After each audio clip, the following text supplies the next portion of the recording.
We're going to talk about Masonic cornerstones. The most famous cornerstone in the United States, I believe, was the cornerstone of the United States Capitol. It was laid on September 18th, 1793. George Washington was President of the United States. He put on his Masonic apron, went down into the trench, laid the cornerstone with the Masonic ceremony. It was anointed with corn, wine, and oil, symbols of peace, unity, and plenty. And the first cornerstone, or the cornerstone of the United States Capitol, was laid with a Masonic ceremony. Now, the interesting story about it is that the cornerstone of the United States Capitol is lost. No one knows where it is.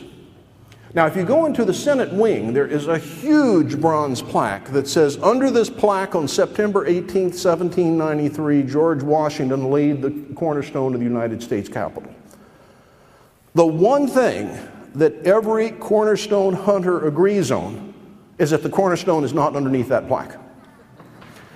Now, this is an interesting story. I'm going to tell you why it's lost, and I think why it's lost is more interesting than the Masons being involved in laying it. The Congress had a contest to design the Capitol of the United States, and it was open to all the citizens of the United States.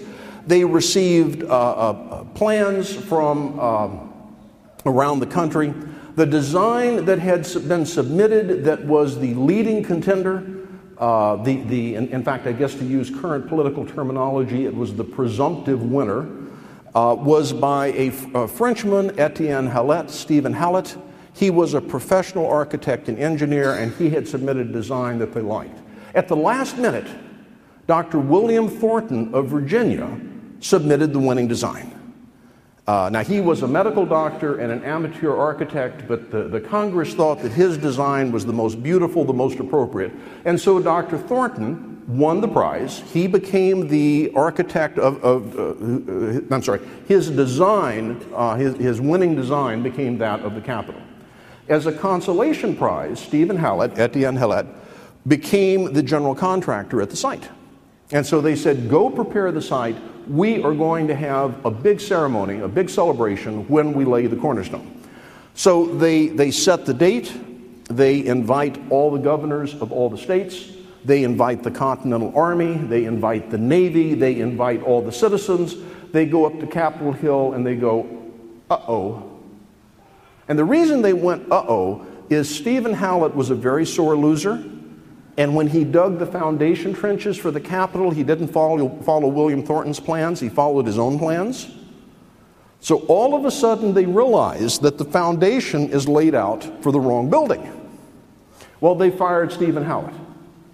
Well, now here comes the first reason that the cornerstone may be lost. They've already announced the cornerstone ceremony. They have invited all the citizens of the United States, all the governors, everybody, and the hole's in the wrong place. Now, you can do a couple of things. You could tell everyone to go home, we changed our mind, it's going to take us another month or two to get everything ready. You could work real hard and try to get the hole in the right place for the cornerstone ceremony. Or you could say, what the heck, we've got a hole. Once the cornerstone's laid and everyone's gone home, we can just cover it up and build the building, who'll know? So we don't know what happened. Well, they have a cornerstone ceremony. Cornerstone ceremony is held, and there is a single account. And the one newspaper account that describes it says that President Washington, accompanied by the master of the lodge in Alexandria and the master of the lodge in Georgetown, descended into the trench to lay the cornerstone. And this was in the southeast corner of the Capitol building. Now, here's where things become interesting. You would think to yourself, how much more specific could you be than the southeast corner of the Capitol? This is the layout of the United States Capitol. North is in that direction. There's the old Senate chambers. Here is the House chambers over here. This was originally the House chambers. There is a southeast corner down here, and there's a southeast corner over here. Well, it's obvious there are two southeast corners. Why does that matter? Well, it matters because when they built the United States Capitol, the first building they built was the Senate wing. And the Senate wing housed the Supreme Court, the House of Representatives, and the Senate. And then later they built the House wing, and then finally they built the rotunda and connected it. Well, now here comes the question. When they laid the cornerstone in the southeast corner, did they lay it in the southeast corner of the building as planned and laid out? Well, that would be over here with the red arrow. Did they lay it in the southeast corner of the first building they constructed, which would be the blue arrows? And it turns out that if you look very closely at the Capitol, that corner is actually notched in, because that's where the steps go in. So there are three southeast corners there. Which southeast corner did they use? And in fact, Masonic tradition is you lay a cornerstone in the northeast corner, where the green is located. Well, we have no idea, except we know from the newspaper account it was in the southeast corner. But there's more. You may recall that in 1812, we had some unpleasantness with the British. And in 1813, they came to visit the United States Capitol by way of Bladensburg. And Admiral Sir Cockburn and his troops burned the Capitol. Now, this is the part of the story I like. Some things are just constant in life.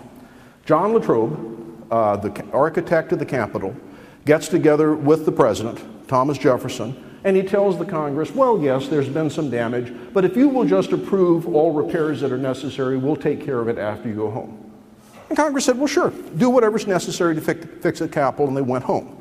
Well, it turns out these were not minor repairs. They had to tear the Capitol down to the foundations. They overlooked to tell the Congress about that. They said, just give us permission to fix it, and we will.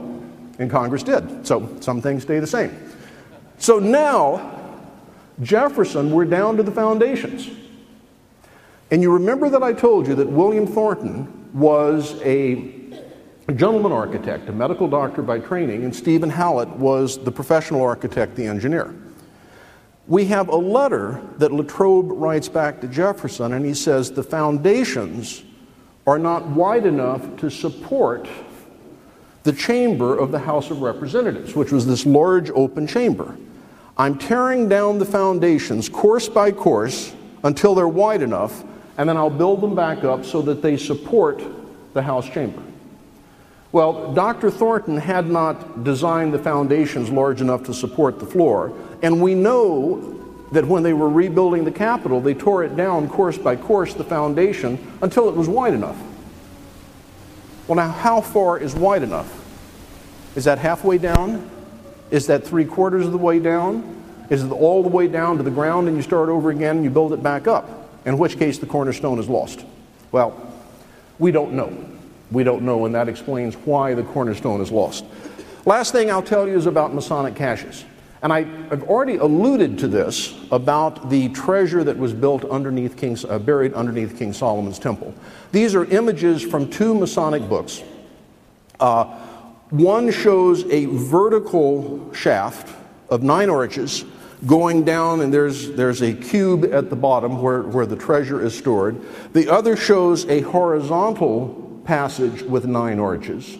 And this gets to the Masonic legend that buried underneath the Temple Mount, or buried somewhere, are these important Masonic treasures that have been entrusted to King Solomon and the other Freemasons. And so this is just a visual representation of the Masonic caches. And so this is, Dean tells me that we should claim to be the first cachers in the world, since we buried our treasure first.